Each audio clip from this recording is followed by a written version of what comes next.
아니 근데 오정태 씨가 살을 빼야 되는 이유가 그때 하지정맥 있다고 말씀하셨잖아요. 네. 그러니까 그게 만약에 살이 더 찌게 되면 더 심각해지는 거 아닌가요? 아, 네, 옳은 말씀입니다. 원래 우리가 이제 평소에도 일반적인 경우에도 이제 아래 하체 같은 경우에는 위에서 중력으로 내려 누르기 때문에 이제 압력에 부담이 갈 수밖에 없어요. 그런데 복부 비만이 되고 또 체중이 증가하게 되면 당연히 더 과부하가 걸리게 되고요. 다리 혈관에 이제 압력이 생기게 되니까 하지정맥류는 더 심해지게 되는 겁니다. 아, 근데 예전에 서동주 선생님이 오정태 씨 하지정맥류를 스튜디오에서 보고 나서 이 당장 수술해야 된다 뭐 그런 이야기를 하셨었잖아요. 네. 오정태 씨 같은 경우는 일단 혈관이 많이 늘어나 있는 상태고 이 복제 정맥이 전반적으로 다 역류가 심한 상태였거든요. 네. 그래서 그 혈관을 폐쇄하거나 제거하는 수술을 해줘야 돼요. 네. 실제로 오정태 씨 하지정맥류가 꽤 심했는데요. 그때 사진 한번 보여드릴게요. 꾸불꾸불 뭔가 지렁이가 지나가는 것 같은 것이 보이죠? 이게 하지정맥류 혈관인데요.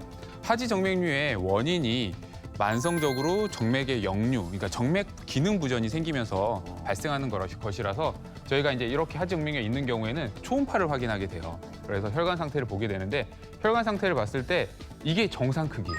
정상 직경이 한 0.3에서 한 0.5cm 정도 되는데 지금 오정태 씨 같은 경우에는 최대 직경이 1.2cm 정도까지 굉장히 늘어난 상태였습니다. 그래서 역류 시간도 확인했을 때 0.5초 이상으로 이게 의미 있게 역류가 있는 상태여서 사실 수술이 당장 필요한 상태였죠. 자, 지금의 상태가 어떤지 자 저희가 좀 촬영을 했습니다. 약간 보시죠. 걱정되는데요. 네. 와, 이거 어떻게? 더 심해진 거 아니에요? 금방 더 늘어난 것 같아요, 혈관들이. 이 종아리 있는 혈관들, 특히나 아래쪽에 또 굵은 혈관들이 좀 관찰되고 있는데요.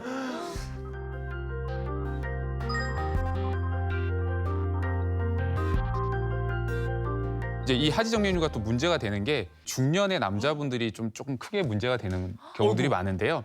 지금 사진 보시면 이분도 한 지금 60대 남자분이셨거든요. 그래서 보통 하지정맥류가 있는데 이렇게 좀 차일피일 치료를 미루시는 경향들이 많아요. 근데 이게 계속 미루다 보면 혈액이 다리 쪽에 정체가 되면서 피부염을 일으키거든요. 피부염을 일으키면 이렇게 장화를 신는 것처럼 피부 색이 변하게 됩니다. 이게 여기서 끝나는 게 아니라 피부가 나중에는 반질반질해지다가 나중에는 이제 궤양까지도 생길 수가 있어요.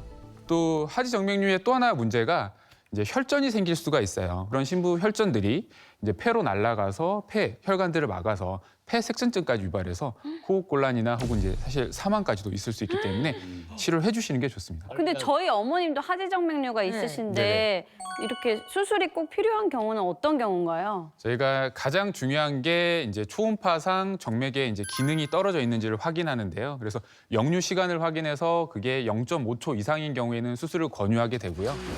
지난 6월에 초음파 검사를 한 정태 씨. 그의 정맥 상태는 어땠을까요?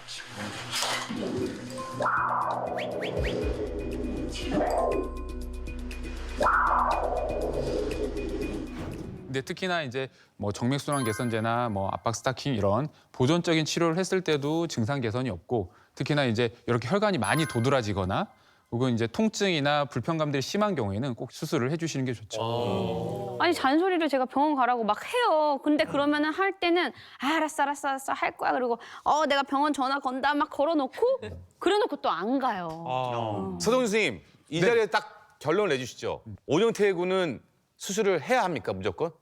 하셔야 됩니다. 아니 그럼 알고 있어요. 해야 됩니다.